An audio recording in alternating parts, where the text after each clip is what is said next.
Good evening. You're listening live to the Xtreme Movie Show. I'm your host, Rob. I have with me tonight from the Great Midwest, RDV, and we're going to be talking about our continuing review of Rabbit Hole, Season 1, Episode 5. Let's just say what it is, the very obvious New World Order spy thriller where everything isn't as it seems. And RDV, you and I have been talking about this. Normally we save this for a Sunday night kind of off broadcast, not usually our main one on Tuesday nights where we focus on action movies and everything else, usually 80s based and drift off. But we've been intrigued by the fact that so far, halfway through the season, 5 episodes now in actually, that Rabbit Hole's done a very good job of having a breakneck pace. There's obviously a lot of going back and forth in times to fill in spaces of things we've seen in early episodes. So it's one of those ones where, again, when you watch that first episode and you see that bar sequence in the pickup, you know everything's on the up and up. And boy, that's the theme for the show. Because here in episode 5, we get a further explanation of what happened with the explosion and his team, as well as some other developments too. And I'm just going to go out and say it. It's the Charles Ditch episode because just seeing him walk around following Skateboarder Boy, I thought was just entertaining as hell. I don't know why. Maybe it's because it's him, and I feel like he's getting ready to erupt. But I thought the episode was very interesting, and it was solid. But I don't know how much new stuff we got. This is one of those ones where we're just leaving all the ingredients alone, letting it cook. So, quick recap. It's basically this time we're a lot more context running about the team, how they're supposed to fake their deaths. Kyle, the shitty little intern, Skater Boy. The triple agent. Triple agent. Well, actually, no, he's not triple agent. I like to say that. Yeah, and I know, but it's not true. So his dad had found out about this kid Kyle, and talking about because his dad said, kill the intern because the intern, I don't trust this, this kid. He could blow everything up. So Kyle, basically the plan was for them to basically send Kyle out to go get food. That way they have enough time to basically plant their teeth and some hair and basically blow up the building, But of course, so when he goes out against basically John's wishes, his dad goes out, follows Kyle, and then Kyle catches on to him, and then he basically Kyle stabs him in the gut, basically, and then takes as the car pulls up, Charles Vance basically says, help, basically, Kyle grabs the gun with the silencer, runs away, calls Crowley, says they made me. He says, well, go kill all of them, basically. Right. So he goes back to the office, shoots 2 of them in the head. The girl's basically begging him, don't shoot me. And then like you said, it just got to the point where he killed all 3 of the team. But the kid didn't know about the bomb at the last minute. The bomb boot went off, and he got so we see in the first episode, I believe, when we see John walk into the office and explodes. He looks down the corner. He sees a guy in a black jacket walking around the alleyway. And it's very obvious too. That was Ben. Exactly. So the other part is that they were trying to basically in this episode further the story because that was just kind of filling in the blanks. We learned about that Interna or whatever it is, that basically program company, well, turns out that they had the guy, the senator dude, or not the senator, but the treasury guy, basically one of my breakout favorite characters in the show so far. He's not a fan. I'm liking him. He decides to basically he follows the money. Goes to the shell company and he finds out that basically Crowley is basically backing the lady named Senator Evans. So they basically have to go after her. Only problem is that a strike team is sent to them, found their location, are compromised, shoots them, and basically they drive away, get away, and go to a cabin, red cabin. And then they're attacked again. They're chased to a barn, and they finally figured out that the bottle of whiskey they had, had a circuit tracker on the bottom. Makes sense. Yeah. Convenient, but it makes sense. But the other thing going on here with this episode was Maddie. Maddie learning more about the bottle of wine as she's basically stalking John's ex-wife. Yes. And, and like I said, they. I forgot what she says. I think she's there's a burner number or something like that. I guess connected to she called. Oh no, actually not. That's what it was. No, she followed this. They followed this number the text message was, from the previous episodes, she got this number, and she got it weird. The number was called twice. Mm-hmm. The number leads her to the building, basically where the explosion was, and they look inside the elevator. They find his team, where they were dumped. Right. So you know it's bad news because you even said early on, I think maybe in our first review of which contained the first 3 episodes because we liked it so much, about how you said that team's not dead. We didn't see any bodies, bro. And I'm like, you know what? You may be right. This is that kind of a show, and it's true. They did not explode because they got shot by the friggin' skateboard assassin boy. Yes. So now the cop who thought Maddie was blowing up, from the very first episode, who says like, "Oh, we had the bodies. Don't worry, Maddie. You stay in your lane." Now he's pretty much listened to her now, because now they have it's a murder scene instead of just rolling out the accident or bodies, whatever.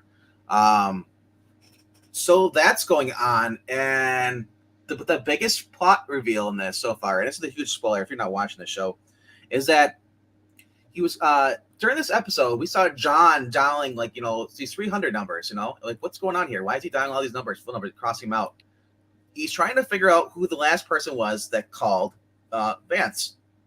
Yep. And at the end of it, he basically finds out that his dad was the last one to call Vance. Mm-hmm. And he's like, oh my gosh, like, dude, you told him to jump. He's like, and he said Ben was burned. It was already this, and he betrayed us. And then his dad comes clean. Ben says, and since it's John, he says, he's like, dude, I followed Kyle. I was gonna kill him because you're soft. I knew this kid wasn't, couldn't be trusted, and I proved right.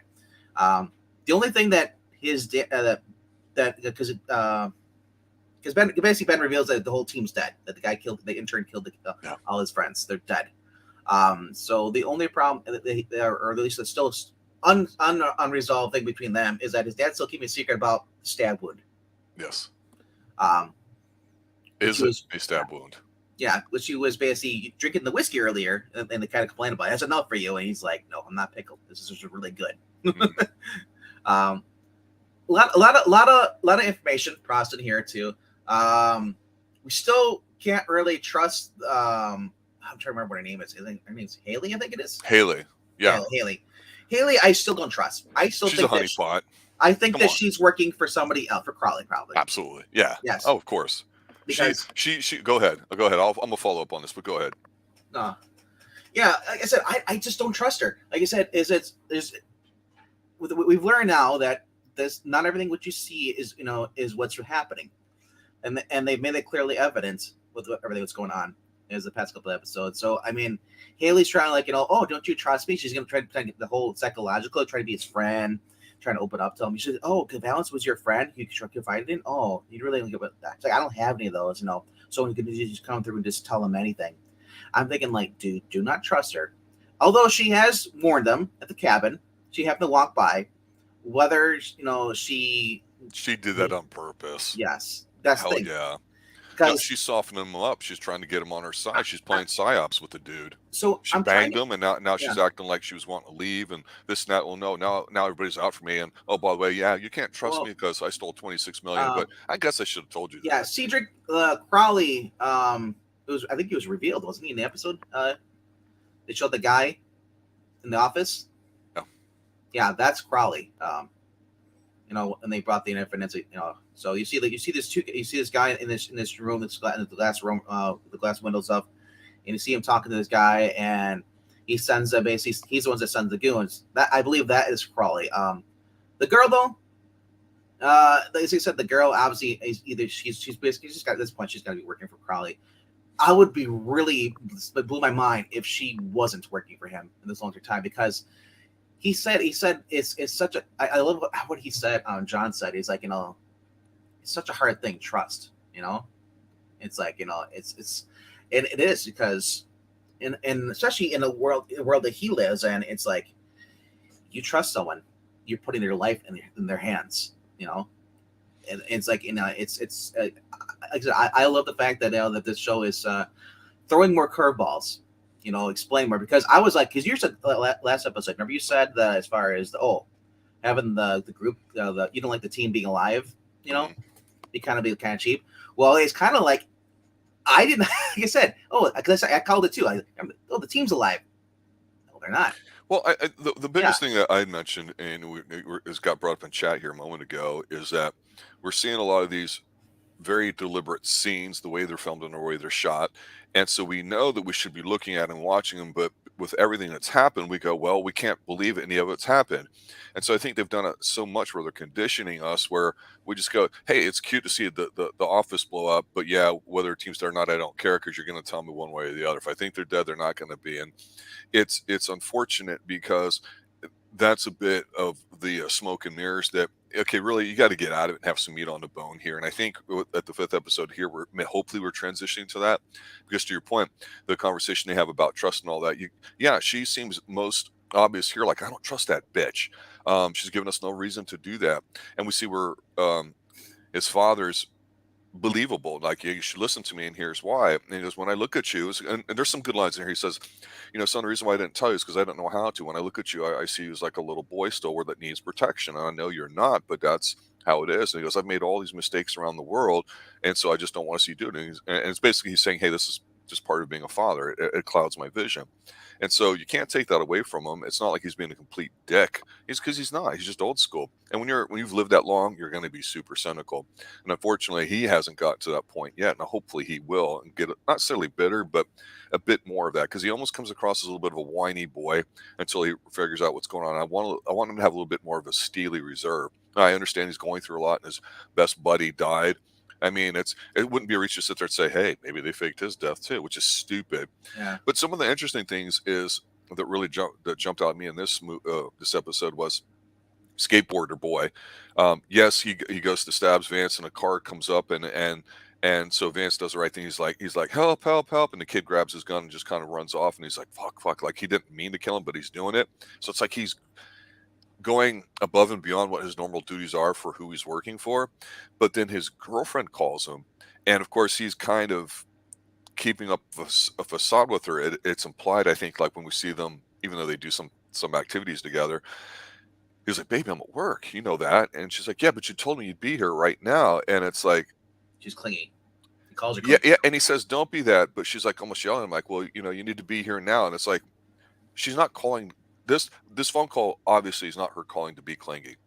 Because what's the point in that? Something's going on that end through her, I think. And so they're introducing these little things where if you decide to go to pay attention to it, you're like, yeah, it makes sense that she's clingy, I guess, and that's All what it right. would sound like. But Here, if she is, why the hell would you take the phone call? I mean, it's just, here's my you know what other. I'm saying? I have one more. I have another theory on that. Is that he's keeping her up, as a front, saying like, oh, she's in the dark. For whatever reason, he's just using her. You know, so people wouldn't question a guy who's single, alone, lives by himself. He has a girlfriend, so he's more Right. stable. You know, it's like it's like guys who basically like who are secret agents will have like when they do You have your like front. yeah Yeah. like this is my wife, but it's actually another federal agent. Right. So yeah, but then again, it almost seemed like she kind of knew about what he was going to go. He had to go kill someone, and she like the other time before in the last episode where they went to the thing. So and then and I was so confused about this episode because I thought the kid got whacked in the last episode along with the girl at the riot. I thought so too. So it's hard because when they Well, go 11 days ago, and it's yeah. like, I haven't watched this episode in a fucking week, and I know that's supposed to be the story time. They're like, well, is this So, before or after we see them getting whacked when they're at the riot? I mean, if the kid messed up, so maybe they're Crowley's cleaning up, you know.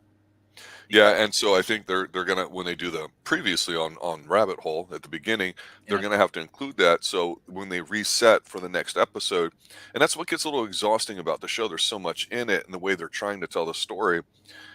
I'm not saying you can't keep up with it, but instead of talking it out like we're doing here now, it's almost tough to follow because it's not like a Twin Peaks where you go, man, I don't know what the fuck what happened in this episode, something about yeah, owls or whatever, but you go, hey, there's a really cool scene where this happened, or this my favorite character did this, or something weird. And you go, well, that's just what it is, and it's an emotional experience. Here, we're getting overly stimulated with all these things going on that it's hard to just kind of slow down, pause, and let things So develop. And then the there's last episode, I said one of the most effective scenes was the apple scene there in the orchard between Dance and her, where she drops the phone and we see the 26 million, which of course we find out why she has that, and so that's cool. But you can't trust her. so We I know do this. yeah, I do have one question though. Who were the bodies that were caught in an explosion? Because if he threw the employees down the elevator shaft. So the bodies, the way the team was making it look to set up that they were putting their own DNA, they even talk about it. Dummies. Well, just their own DNA samples, but it looked like the bodies were there. But that was weird to me too, because he comes there and he goes, "Oh shit," because he sees it, and then a charge goes off, and it looks like he's trying to run out as it explodes. But yet, when she goes up, we were assuming that the bodies that were found at the bottom was going to be his team. So that may not necessarily be true. It could be other bodies of something. Maybe it's the bodies of the skateboarder and his girlfriend, and they put them all in the same place. I don't know. There's And that's three what the bodies show's right trying to outside. do. Yeah. They're so busy trying to kind of, as a viewer, go, "Hey, I'm going to show you this," knowing it's going to be this. And it's like, sometimes you're a little too cool for school. And it's like, I don't need that.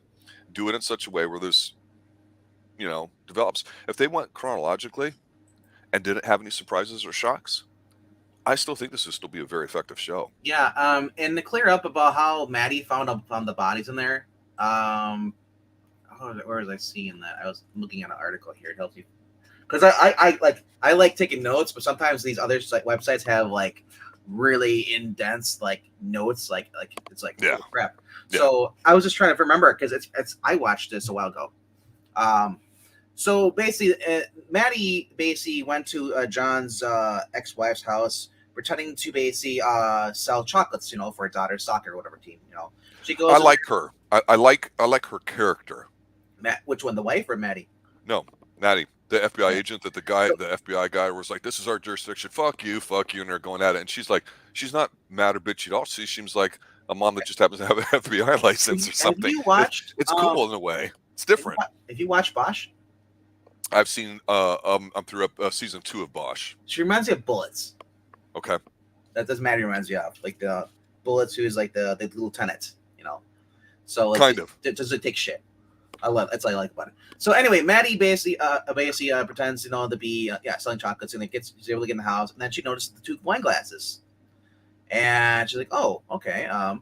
He's like, and Chat too. That's really expensive, And she's talking to one of the girls that works back at the office, and the the FBI office, and eventually, Maddie gets back to the office. She says, this woman bought a $1,800 bottle of wine, and it's like she has a bottle of wine here, but they're looking at basically at one of the place that Kara Spader. She used to work. She's one of the girls that worked basically for John. Yeah. And we learned in the flashback that she had a bunch. They said you can't bring all your stuff. Whatever you could. She because this is the first time they basically faked her that's for obviously. Yeah. So she was trying to figure out why would this woman basically have all this, she basically bought all this wine, but when we went to her apartment, there's no wine there. Right. She has a fridge. She just bought a fridge, a month before all this, bought this wine. It's good detective work. Yeah. So, she basically ends up having putting a trace on Kara's basic phone, and then she goes back, she follows it, and it's a location to go back to it's at Ware's office, and that's she calls it, rings it, and she hears it ringing down in the elevator shaft. So we're led to believe those are his three employees that were basically shot in the head. The other ones that were inside the office were actually just either cadavers with teeth, because remember he had each of their they pulled one of their teeth out for DNA, and threw some hair follicles, down. So that's how we get that. But like I said, I don't know. I'm really concerned about how the end game is going to be, because so far we're building up. Each issue or each episode is like there's no release from all this tension. Yeah, right. I'm serious. I better have a good, a nice, climax when I get on this. But so a lot of cool stuff in here too. I did like the fact that we find out that basically the politician that's gonna be running for president, has connection to basically to she's being backed by Crawley, Senator Nora Evers of New Jersey, and I can tell you I don't trust anybody in New Jersey, so it makes sense for them. Hey, all our Jersey extremists, are going to be Jersey offended. extremists. Well, they're from Xtreme movie show, right? They're extremists. That's what our fans are. Extreme Jersey show. No. Like I said, I'm curious how it's going to wrap up at the end here because there's only 3 more episodes after this. I'll give you my educated guess here, my speculation here. I think it's not going to end on anything other than a couple cliffhangers. I think they're just thinking, 2, 3, 4 seasons ahead. I don't think it's going to end on a note that we can just kind of relax going into season 2 and reset with some other angle. I don't think it's going to be that way at all. In chat, Cedric's bringing up the point about, it was convenient, those chocolates in the car and how they didn't melt and all that. And it was very convenient. It was very convenient for the, for what she was doing. And maybe she did, maybe I missed that detail, didn't catch it. But it's kind of like when, they were doing a spy game earlier I think it was last episode where they pulled a place and they talk about making sure you're not followed, and she goes in there and she has to flirt with the guy and how she learns to be a natural thief. And we're like, well, why is she stealing a puzzle book? Well, obviously he's popping himself because he's a crypto guy, meaning not crypto money, but cryptography, and numerology, those kinds of things. So I get it. But of course, nobody sells a fucking numbers book in a convenience store anymore. Maybe Buc-ee's does down here in the South because they sell everything, but I digress. There's a lot of these things that's like, yeah, you're introducing it. What's the fucking point? And unfortunately, sometimes these are just red herrings and they don't mean anything. And when you're being taught to go, hey, this fucking explosion killed everybody, but it really didn't, but they still died anyway, kind of nonsense. It's like a triple take. You're going, but you're going to tell me the puzzle book doesn't mean anything? You know what I'm saying? That's the whole point of when you do a mind game, like this, or games like this, they watch. Their whole thing is to get you interactive, get you off your seat, and be indirect. Try to figure out the plot because that's because I like these versus the shows where they actually what's going to happen. Yeah. And I thought so. I was like, oh yeah. I said I called it like, oh dude, like the team, they're going to be alive. Watch. It's because I don't trust this show. And I was half right. they were going to be alive, but little pizza boy or little skater boy killed them. Yeah. And Ben had basically saw him in the office, after he killed him and just watched him. And then Ben basically said, "Screw this." He I think no. Did Ben pull the bodies out? We didn't really see that though, did we? Yeah, I wonder if Ben pulled it out because we saw Ben by the elevator. We don't know though, and we don't see it. Yeah, it doesn't happen, even if it's implied heavily, like a building blowing up. I mean, seriously. Yeah. I want to bring up Ben though, or actually, what the hell's his name? Asian accountant guy. It's Ed, Ben and Ed and Ben. Yeah, Ed. Obviously, he almost seems like he's a part of this team. We found out that his wife's fooling around with his buddy at work or whatever, and seems to be happy and everything too. And so I thought, that's kind of a FU, ironic, kind of funny adult thing that they showed a little clipper that or two. And I thought, they're doing something with this character that I wasn't expecting, which is good. And he only had a little bit to do in here, but he had a role and it served its purpose. And so I go, that's a clever way to kind of keep somebody around where you don't know how big of a spot they have, because he says, I've been thinking about this money and how to track it. If we look at it this way, it's impossible. If we look at it like this, the money's going to here and blah, blah, blah. And they're all looking at him like he's an AI data analytics nerd. And, then they say, well, what do you think? And he goes, well, I think this is definitely, this woman's definitely going to run. Why? Well, because of the money, blah, blah, blah, and it supports it. So, and they're like, are you serious? It's like, yeah, then that's why I'm like a tier 5 financial, and it was just kind of nerdy enough, but the dude was professional about it. I thought I could see somebody in that role saying something like it, but of course he gets shot and he's drinking or whatever. But he acts like a wuss ass, like I don't care if she did it with Kevin or what the hell his name is. I still want her back. I want to go home. Ow, it hurts, but the scotch is really good. It was just funny enough, and it's like he's gonna have more to do with this. Maybe he's a plant. We don't. Yeah, I was just watching the clip again with the whole thing about the office stuff. So the person on the phone that we thought was Crawley, that basically Kyle calls, it was Valance. Yeah. Valance told him basically to take care of it. And then that's why Ben said, that when, how he knew, because Valance's last words were to Ben were, tell Ware that he had no choice, and that's why he jumped. That was kind of interesting because it kind of built up to his father having to just not be, dude, I say, just because I'm your dad sort of stuff, rather than, hey, I'm your dad, I do care about you, and this is difficult for me too, and oh, by the way, it all leads up to this big thing where I can finally tell you that, yeah, he had to convey the information, I had no choice. So I'm like, oh, that's pretty damn good. Um, the line about the gas pipes here in chat blowing up the building, it might not be in a modern office necessarily. Obviously, with a lot of Well, green construction, let's just say, yeah, and things going on. You never know in the newer building how that's in there, although it looked older to me. Maybe it's but a utility line running to something yeah, else. It's hard to say. So I'm going to let that one go because, yeah, you're typically right. They don't. But it's just one of those things where it's like, I mean, I don't know. It's they're getting to the point where it's like, I want them to slow down just a little bit. I want to feel like the threat is out there and it's not like just a bunch of white noise, which is what I feel like now. And even though yeah, they slowed down a little bit, they drove away to the little hotel out in the woods or whatever, and then they got chased by the spy app guys or whatever, and then they realized that the Scotch had the chip in the bottom or whatever. mhm, Okay, that's cool. It was still kind of neat because I like that feeling of them versus the world and what they need to do. And of course, they do decide that they're going to have to go talk to this lady and see what's up because that's exactly what yeah. you would have to do. So Kira regifted the wine because she got it from the other guy, one of the workers at the office. Right. The guy would get her wine. She's like, I don't want the wine, so she gifted it to John's ex-wife. That's why she had the bottle of Chateau. Yep.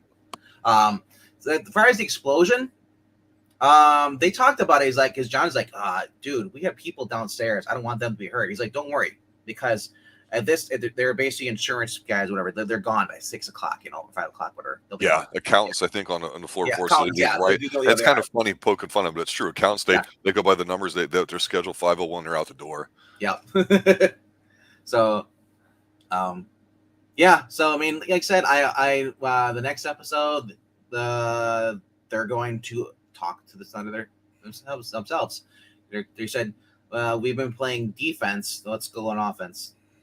You know, and It's been mentioned a few times that they talk about recruiting other people to the team, and I'm just wondering if we're going to see a new character at some point, even if it's not this season. I don't know. From what I could tell, without really looking at it too much, it's not been decided yet if it's going to come back well, for a season Ben doesn't two. want anymore. He said, dude, she's our problem as enough. We don't need anybody else. He said because John wanted to lose Steven. Yeah. And now that I know that could have been because he knew that they're dead. But I also think that Ben's basically is like, dude, I've been told you. I told you about the intern, all this stuff. You don't listen to me. I'm doing it. He says, he basically, I don't think he's manipulating, but also at the same time, I said, he maybe, but he says, John, I look at you still as my little boy. I love you. I was like, I want to keep you safe, because I literally feel that Ben feels distraught because the fact this is his mess and he dragged his son into it. He screwed up his son's life. I agree. And the scenes that I thought were really compelling, I mentioned before, were him and Vance's kids learning stuff about, meeting each other, learning to become friends. And by the way, just if you guys already seen that episode, it's really good as kids. They become buddies. They learn how to break into a safe, and it's central to the point, but it also shows them bonding. And for another bonding experience, check out the review on Brian's song that I did solo here recently, and check that movie out. It should be free on YouTube. Great film. Romance that'll make you cry. I got good vibes from that, but with Vance, killing himself, I'm like, fuck, they lost a really strong potential there, because I'm looking at the current group they got, and I go, I just don't know with the father and him how deep they can go. Because let's be honest, as much as we like him, I think the dad's getting whacked or something here soon. I just do. Yeah. I don't know why. I just, it's not because he's old, but it's because it just seems like he's just there to kind of help his son out with a little bit of advice before the big bad world really gets to him. And then, once more, my son, you'll become a man once I'm gone from here. And maybe he'll turn a little bit more cynical in the second season or whatever, and have a very short team. And you can't always be on the run. That gets exhausting as a viewer to watch, right? I mean, it just unless it's like the Incredible Hulk or the Fugitive or some of these things like Kung Fu, where the story is set up to just be in a different town every episode. That's a little different. But in here, because they're on the run and they're being chased out, you go, man, they could really be falling pretty damn quick if people really want to with all the technology that's out there today. So why is that not happening? And if Crowley's got such a big deal Yeah, with all these resources behind him, how come that hasn't happened? Something's a little bit fishy there. And as much as we'd like to suspend disbelief with all the insane things that are happening here, it just it's hard to it's fun to watch, but it's hard to get into a little bit because of all this stuff. And that's why I say when they have the more of the human elements about what's going on and the interpersonal dynamics of going on, like him and her talking while she's spying, and of course, those two having sex the first night. That whole yeah, scene we talked about, how that is a perfect example of what the show's going to be like. yeah, I don't even think that's resolved yet. yeah. So Because you there's can definitely a tell, lot going on you here. can tell he cares for his son, but he didn't know how to tell his son because Ben had followed Kyle back to basically to the office. He witnesses Kyle basically shoot John's team. So yeah, so John calls Valance it because that Valance is the one that basically John trusts the most, or only Yeah. person he trusts. Yes. So it'd be better from him. But when they finds out that Valance is like, oh, I knew about it. I'm basically the one piece that gave the hit. He doesn't have to say it that much, but he basically confirms, Yeah. And Ben's just so distraught over it. It's like, so he's just like, how do I tell my son this? This kid hates me. I ruined his life. He look at everything in his family, but his mother's death. He blames and John already has paranoia, trust issues. It's like it just really puts him in a bad situation. But yeah, I forgot that just before Kyle shoots all of them, Maddie had just talked to them Yeah. at the office, and then Yeah. as soon as she leaves, he goes up there, shoots them, and just like, and then he sees the bomb, but Ben had basically managed to. Ben basically realized there's nothing he could do after he's watching Kyle throw the bodies into the other shaft. He left, to warn Valance, So it's just like, because I thought about that. I was like, because the whole explosion, like John probably, I think he wanted to call it off, didn't he? Originally at first, or something like that. Well, they argued about what they need Yeah. to do, and the whole thing is sometimes killing people Yeah. cleans a lot of things up too, a lot of loose ends, and sometimes it Yeah. doesn't. And this is one time where for the father, he kind of did what his son would have, thought in a way, at least for now. And so it's you can always learn something, and old dog can learn new I got tricks. a question, because remember we saw John leave a message. Was it on Kara's burner phone, the one that's in the office or the elevator shaft with her? Remember you left the coded message I trying to bring her in?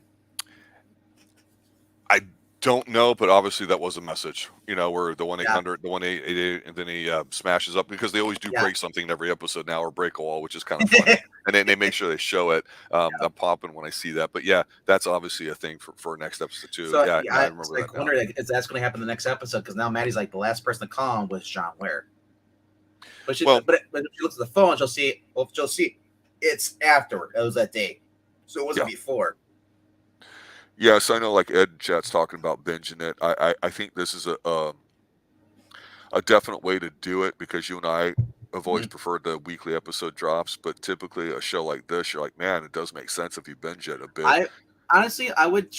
I like it the way we're watching now. But like, if you're gonna binge it, maybe take a break in between them and just kind of like try to analyze yourself if you're into that stuff. Yeah, and I think that's one of the attractive things about the show. It's a blessing and a curse in a sense that you're excited because you're like, hey, a lot of shit's going on here. I need to pay attention. And you're like, damn it, but they're trying to be cute with their storytelling, which I'm not a big fan of.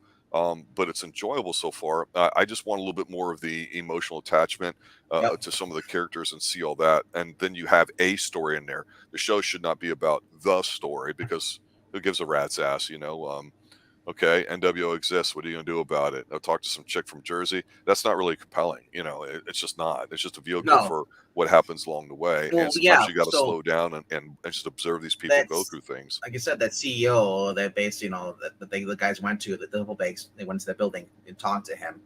I don't know if that's Crowley. We still don't know. That could be another guy working for Crowley, just like Vance was working for Crowley. We haven't seen Crowley yet. Right. So Cedric is right, or it could be Haley could be Crawley this whole entire time. I just wonder if Crawley's not a person. I Just wonder that saying. too, and yeah, I'm just, Eagle Eye. you never know. It's a computer It's the red program. herring or whatever. It's Persons of interest. yeah. I mean, it's not like we haven't seen this one before. But All right, final thoughts. all we know is from the phone, the text message from the previous episode where the guy Gal took a photo and sent it to the phone, and then shows it to basically to Ben and says like, "Oh, Ben, you've aged," So it's like, so I even think it is a person. So I think Haley is somehow directly involved. She could be Crawley's mistress, or she could just be a stupid stooge, a red herring, to basically make us think that she's involved, which is a really good, clever plot because we all think that she's, we don't trust her. You can't. She's already proven that she can't be trusted. She lied. It was either her worst acting or the most obvious when she went to go talk to him about Josh. Like, look, I know your dad's trying to, including me. Well, Yes. do you believe that? She's an expert fucking liar, manipulator. There's no way she's just some bimbo that somehow was able to get 26 million. How the hell do you do that? Especially as a newbie lawyer or whatever the hell you were coming out of your supposed school, if that's even true. I'm not buying it for a minute. So yeah, like I said, I looking forward to see what happens with the message that John left on the phone. And now that Maddie's involved, the FBI is taking it seriously. It's not an open case closed. Now there's 3 dead bodies that were murdered. Yeah. And John's already wanted for murder of that Treasury guy, plus Valance. Like, yeah, it's and they're running out of safe house because as I said, like, what if Valance told them about all our safe house if he's compromised? All our safe houses are compromised now. Yeah. Yeah. But who knows? Yeah. Okay. Well, there you go. If you buy a bottle of whiskey, look at the bottom. Make sure there's on a giant sticker on the bottom. Circuit board. Come on, bro. That's like, come on. They would have known that. That's kind of cheesy right there.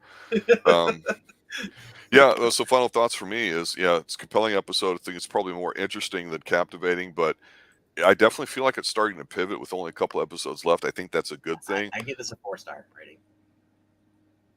Okay, great. Yeah. 4-star out of what? 4, 5, 10? Out of 5. I don't do 10. Okay. Yeah. Well, I think that's just, I don't know. If you've made it to this episode, a lot more stuff will start making sense to me. Start clicking at episode 2 towards the end. Normally, I think that's a bullshit way to storytell. I think it's gimmicky, and gimmicky is not good in long term. Small doses it can be, whatever. But in this case, like I say, it's refreshing that to me, I'm still interested in how they're not afraid in the show to put contemporary themes in there and not hide away from them, whether it's the New World Order, whether there's a statue, I think, of Lenin on somebody's desk. I forgot to mention that in one of our episodes where they clearly focused on, which obviously is a communist thing. Regardless of what your politics are, we're not bringing that up here so much as it is central to the story, because the whole idea here is that somebody's figured out a methodology, which is communism, to how to destroy a country, and from like the inside out. And people talk about the different ways of warfare, the kinetic part versus asymmetric versus this, that, and all sorts of stuff. And you can draw whatever parallels you may think exist today with other countries in the United States. But for a show to be doing that in almost real time, that's kind of ballsy. And I do appreciate that because they're not letting up. And there's obviously rioters and looters out there, which I think is going to be a part of it later. Maybe not this season. Don't know how hard they're going to go. Obviously, they're not called out by specific names, but we've seen them in a couple episodes now. And it's interesting because you've got the old guard with the dad, you've got the current guard, and then you've got the young guard with Skater Boy and others. So I do like how they're socially having these different levels in with these themes here too. It's very rare that you get a show it's like it. And if you watch a spy show like The Americans, it's really not about so much the spy stuff. It's more about the setting and them as a couple and those kinds of, so this show's trying to go for it, and I want them to keep doing that, and that's what's keeping me watching it too. And again, it's a good show, interesting characters so far. I want to like some of them a bit more than I do and hate some more of them I do. I want to feel that visceral emotional connection or repulsion that makes me go, I want this fucker to get it. Like the honeypot, she's got to get it. I don't trust her at all. So if nothing more, hate watch it for something that you see in there. I mean, honestly, right? Let's be honest. Like I said, there's not that many shows out there like this. Yeah, absolutely not. My favorite three shows in the past year. It's been started with the Old Man, Yep. Tulsa King, and now this. Yeah, we reviewed all of those too because we enjoyed them. And Oh, the Old Man, to me, I thought it could have went more character driven with Jeff Bridges starting to have dementia and lose some of his ability and have to deal with that as an older they might person. be the I thought was second season. great. They might be the second season. That's true. They could always get into it, but then they bring in this female middle-aged person that like it just overtook the show and it really went downhill for me. Even though it's a fantastic show to watch, some of the scenes are absolutely incredible in there, and the dogs are like I were just The phenomenal. dogs are back next season. It's confirmed. Yes. So there is interesting spy stuff out there that's contemporary. Those are definitely worth checking out too. So and Tulsa King is just Stallone. That's kind of like a lighthearted thing. I would say the Old Man and this are both kind of similar in that regard. They're pretty intense. The next show I'm checking out is Person of Interest. I heard that's pretty good. I've seen it. It's cute. That's really all it is. It means I It's like nothing it. like If these. you think it's cute, I'll probably like it. Well, you probably will. But then I'm a TJ Hooker mark, so I can't wait to talk about that. All right, guys. Hey, I just want to say thanks to everybody showing up, spending some time with us. Appreciate all that. Obviously, it's maybe a little bit of a newer audience with talking about Rabbit Hole, which is why we tried to experiment with some of the different shows and some of the different topics that we have in here. So again, if you guys have any particular selections you'd like us movie-wise to tackle and give the extreme treatment, just let us know. We'll be glad to take a look at that and put it on our short list. Sunday night, we should be back to, well, actually, we're not going to be back to our normal schedule, are we, on Sunday? Just you and I on Sunday, RDV, correct? This Sunday, Pixel will be with us. Okay, so then that means we're probably going to have a 3 for on Sunday. We're going to have our 7 o'clock movie to be determined. Shortlist is coming. We're going to be doing Wayward Pines back on that. We're a couple weeks off of that with the holidays and some outside commitments some of us have had. And we might do a small thing before that. And then we'll see what's going on. What were we going to add? I was just going to say, this will be our final Sunday with Professor Pixel. He'll be gone until the 17th of next month. Yeah. So we'll see that the 20th, I think. Yeah, and if I have to pick up Wayward Pines, I will, or do something fill in. And, I hate to interrupt something like that, but just, life comes first. So things have to get taken care of on the outside, and that's just one of the things that happens. But we have more than enough content, things to talk about here on the Extreme Movie Show. So we won't be back we won't see him until the 19th of, wait, hold on. Sounds about right. No, the 21st. Sorry, 21st of May. He'll be back. He's after because this will be his final Sunday, and then we'll be back to the 21st of May. So up and then we'll just have Chuck Norris Marathon. Yeah. And Mother's Day is coming up, and Father's Day we have special celebrations for that, so they'll be on our short list too. All right, guys, thanks for watching. Thanks for listening. Rabbit Hole Season 1, Episode 5. Check it out. Let us know what you think. Have a good night, and as always, guys, stay extreme.